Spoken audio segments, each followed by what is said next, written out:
All right, so hi, I'm Edison again. Let's take a look at the next step, what makes sense to me to look at after the past couple of videos we looked at. Well, remember that electricity, in order for electricity to flow, really we're talking about the movement of electrons from one place to another, or electrical or charged particles from one place to another, depending on the context. And so if we're going to push, let's stick with the electron idea, going through a metal wire in a circuit. If we're going to push the electrons through, we need a source of the push, we need some electric pressure, that means voltage. In order for voltage to occur, for that pressure to occur, we need something to cause the push. Well, a battery is really good at causing that push.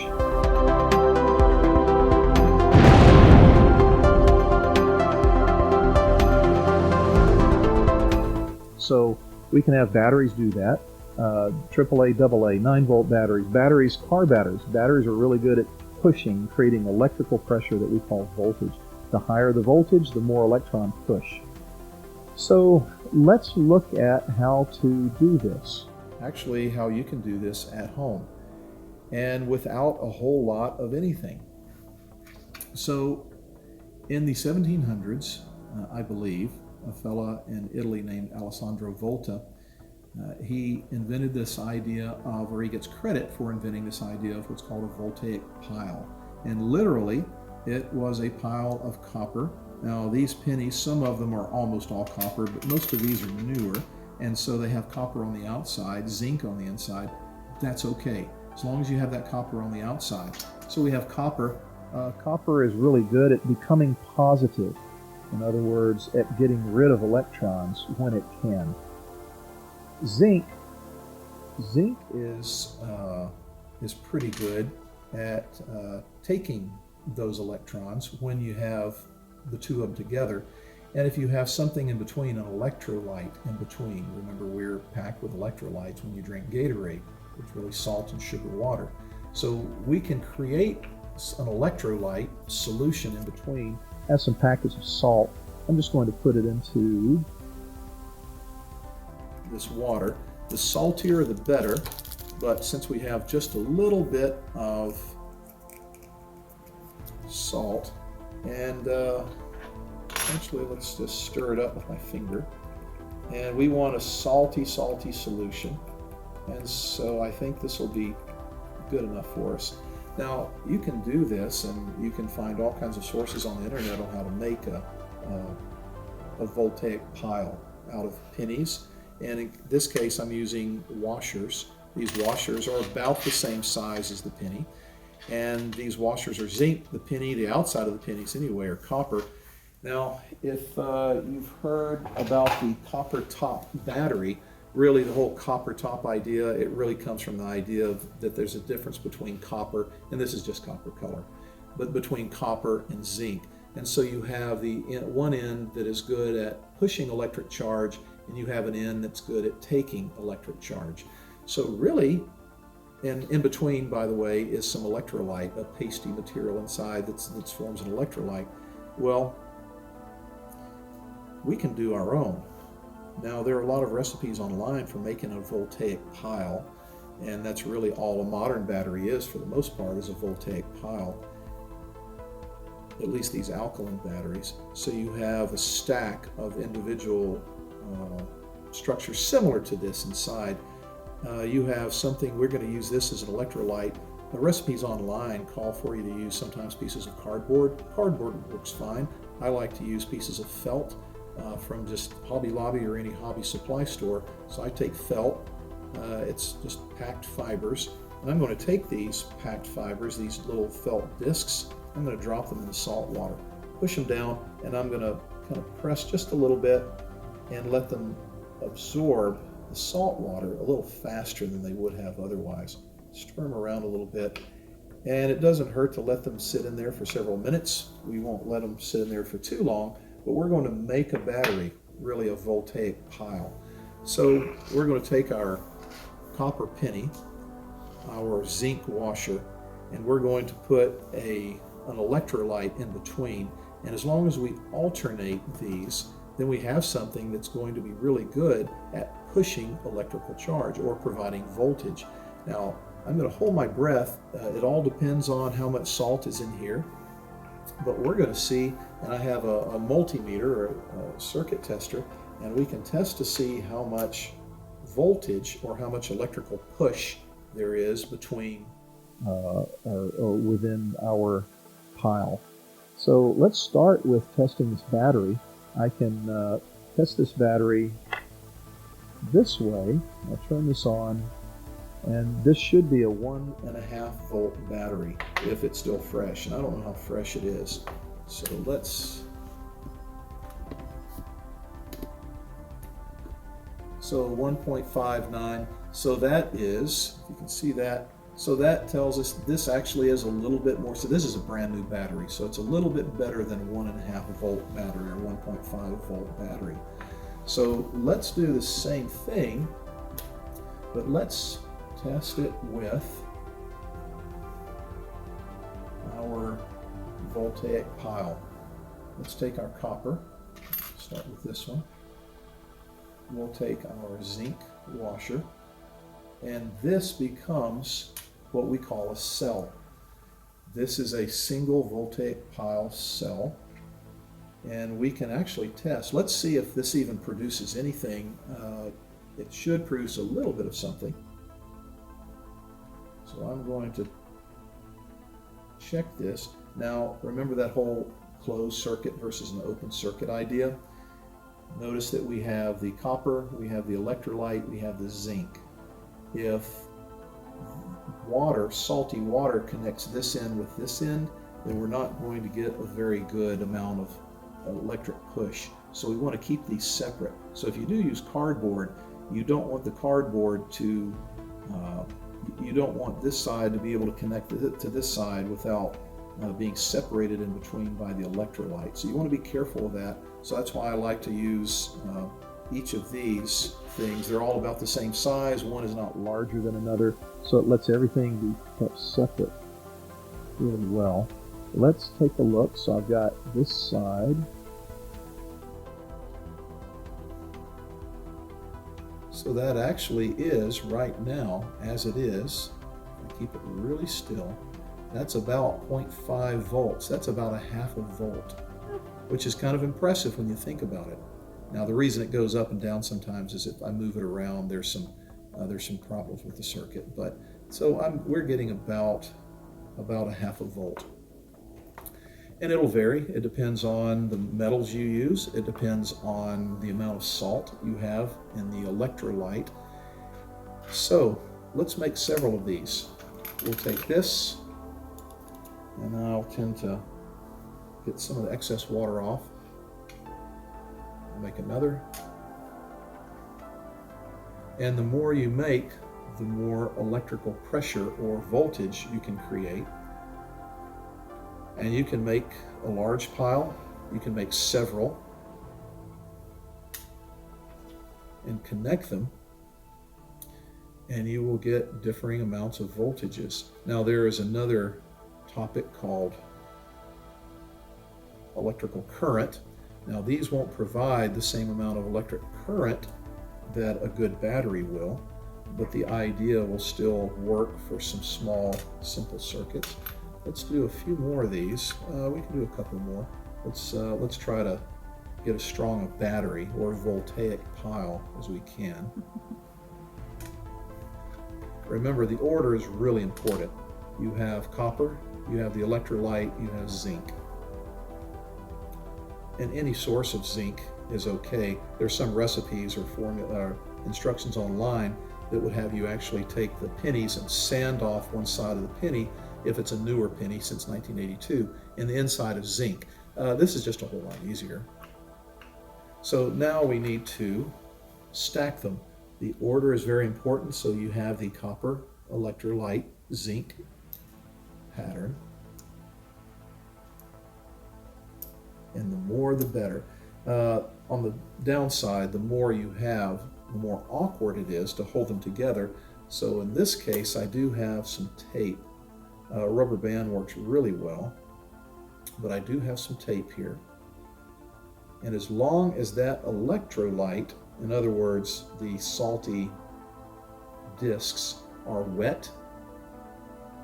As long as they are wet, it's going to keep functioning. Now what looks like that's kind of a big pile of a mess there. Are you sure that's going to do anything? Well, Mr. Volta, as he was working with the idea, it turned out that he, and Gorilla Tape really is, there we go. So let's get this just a little bit tighter so it stays together. We want the stack to be firm. We want it to be very even, very neat, and very tightly packed. Okay, so we have a voltaic pile called a penny battery or just a battery. Now let's test this out. And if we're lucky, that tape is not cooperating. So much for Gorilla Tape. Rubber bands do work much better, but this will work just fine. We might have some rubber bands. I think we're good. Let's see. So I'm going to test this by touching, and this is important. When you connect a battery in a circuit, you want a closed circuit, so you connect the battery from here around through whatever it's going to do to the other side. You don't want to connect this directly to this side. If you do, you have what's called a short circuit. In other words, literally it's too short. There's nothing to slow down the flow of electricity, so if you connected one end to the other, then you would have a very fast flow from one end to the other. This would get really hot really fast. It would use up a lot of the available power from your battery, and so you would end up with a dead battery pretty quickly. So that would be a short circuit. You want the electricity to flow through something that's going to slow down the flow of electricity or use it up doing something. If you do this, it's called a short circuit. This gets really hot, and that can become a problem. Now, let's test this. And I'm going to, I'm going to press it to this end. So that's about 1.7 volts, 1.8. Let's see if I'm, so that's over 1.5 volts. That provides more voltage than I'm going to get from one of the Duracell batteries. Again, it won't provide the same amount of current this way. There's some things we can do to get that current, but let's see what it can do. I do have some LED lights, and let's see. All right, so let's take this LED, and remember the electricity is only going to flow, the current is only going to flow one way through this LED. I'm going to touch it to this terminal, which is our positive terminal. I'm going to touch it to the silver terminal, which is our negative terminal, very much like this. So we have our positive terminal up here, our negative down here. And let's see, as long as I do not let it touch anything in between, because we don't want a short circuit, we want to get all of the voltage we can from this. Once we get this connected, and we want to make sure that none of these, that the two ends of the LED are not touching anything in between. You want to make sure that you're not connecting any part of these with anything else other than themselves. So you end up with actually a functioning battery. This particular LED needs somewhere around 2 volts for it to actually light up correctly. So we're getting about a little over 1.5 to 2 volts to actually get it to light up. So depending on the electrolyte, how much salt water you use, you actually can get an LED light to light up with this. Now notice that I've bent the ends about like this so that it actually can connect without touching anything in between. So you actually get the light to light up. If anything else does connect, then you're going to lose your light. So you want one closed circuit, and you don't want anything else touching. So you don't want this wire touching at any point other than on one end of the battery and on the other end. And you actually do end up with a working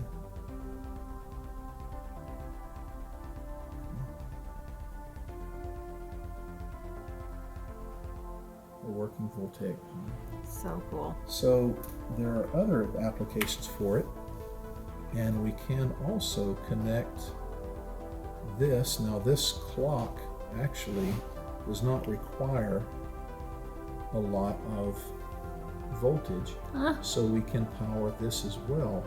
So this only requires about a half a volt or so, something like that. So we can actually power anything that doesn't require too much with pennies, washers, and an electrolyte.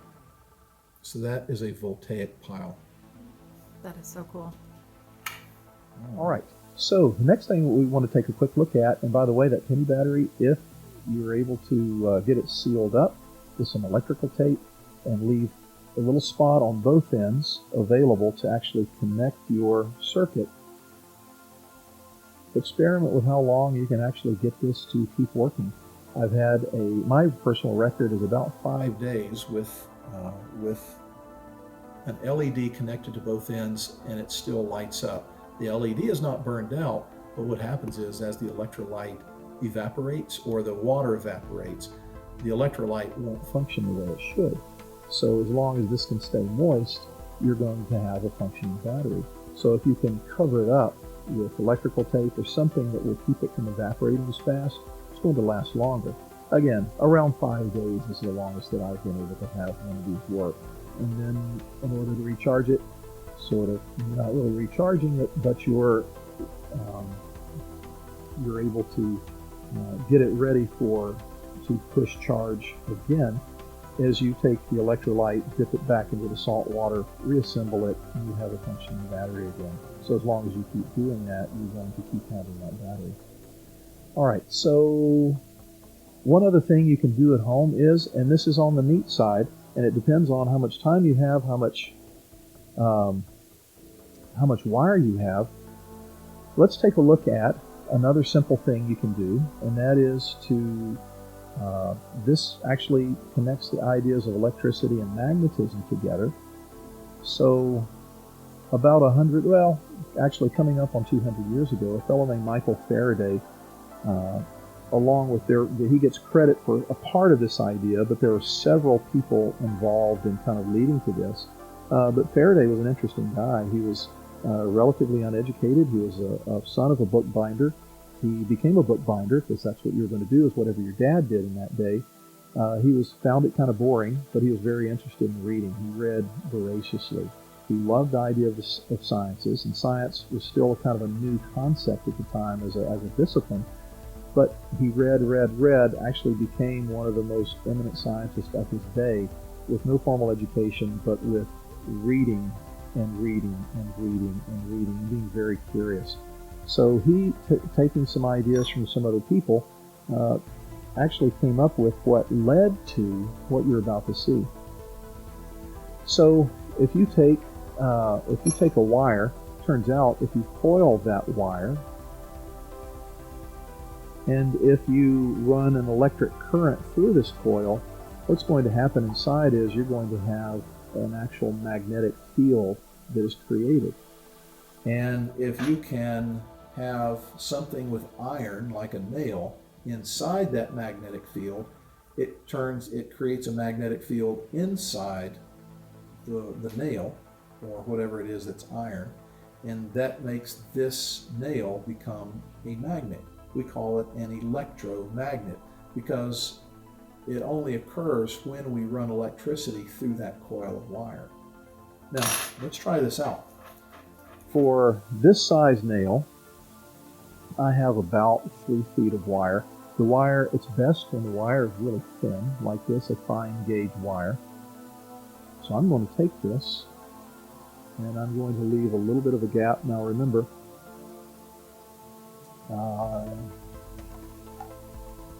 that in wires we have the insulating part, the plastic, we have the conductive part of the wire.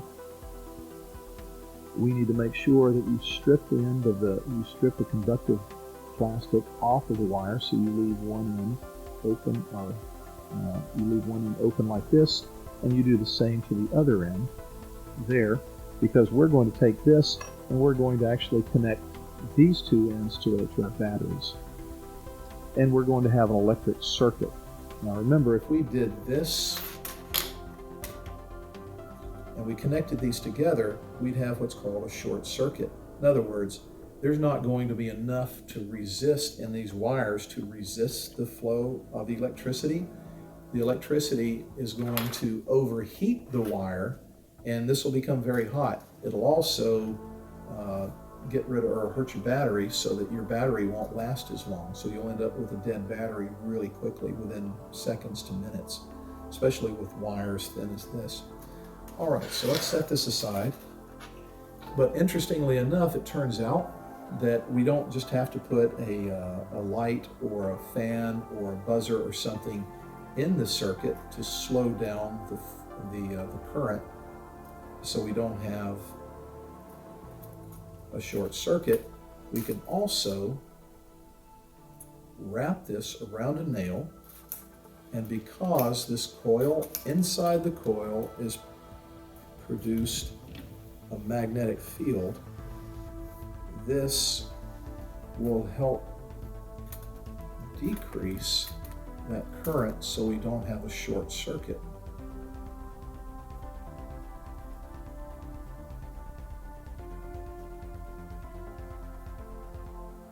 Your ideal electromagnet is going to be one that has a lot of coils. The more coils, the better.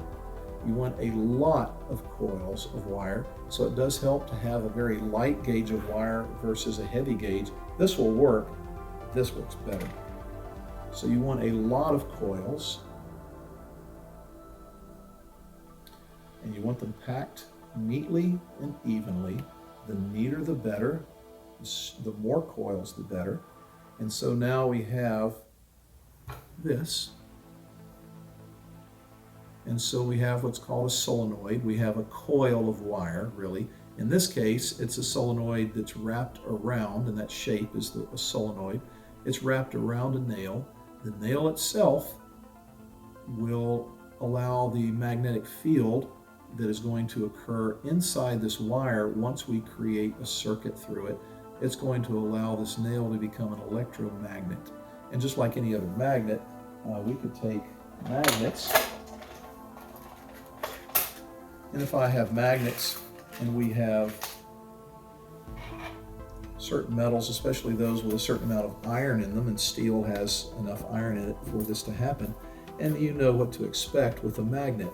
Well, with an electromagnet, we should be able to do the same thing. What's going to make an electromagnet strong, or an electromagnet stronger, are two things: the number of coils, and secondly, the amount of voltage, or the electric push. The more voltage, the bigger the battery, the more powerful or stronger the battery, the stronger the electromagnet. The more coils, the stronger the electromagnet. If you combine the both of those, you can get a really strong electromagnet. So let's take this. I'm going to, it doesn't matter which end, I'm going to connect this. Right now, this is not an electromagnet yet because I've not closed the circuit. Now, again, this is just like before. We have an open circuit, so this is not an electrical circuit. If we close the electrical circuit, electricity flows through the circuit. As it goes through the coil, it creates a magnetic field inside. And so right now, what you can't see is there's a magnetic field inside, and it's turning this nail into an electromagnet. And because it's an electromagnet, this is interesting, that means if there's no electric current going through the wire, the coil, the solenoid, again, it's the name of that particular shape, then it's no longer a magnet. So it's only a magnet as long as I have current going through it. The second interesting thing is, you notice that these two or three dropped off, two are left, that anything made of iron can be turned into a temporary magnet. And what I've done is I've caused this to become a temporary magnet.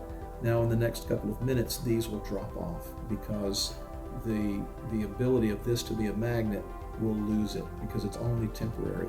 If you've ever noticed that if you have magnets that you stick on the side of a refrigerator, you have some, usually they're silver, and the ones that are usually chrome coated that are shiny, probably those are neodymium or rare earth magnets. Those are considered permanent magnets. You can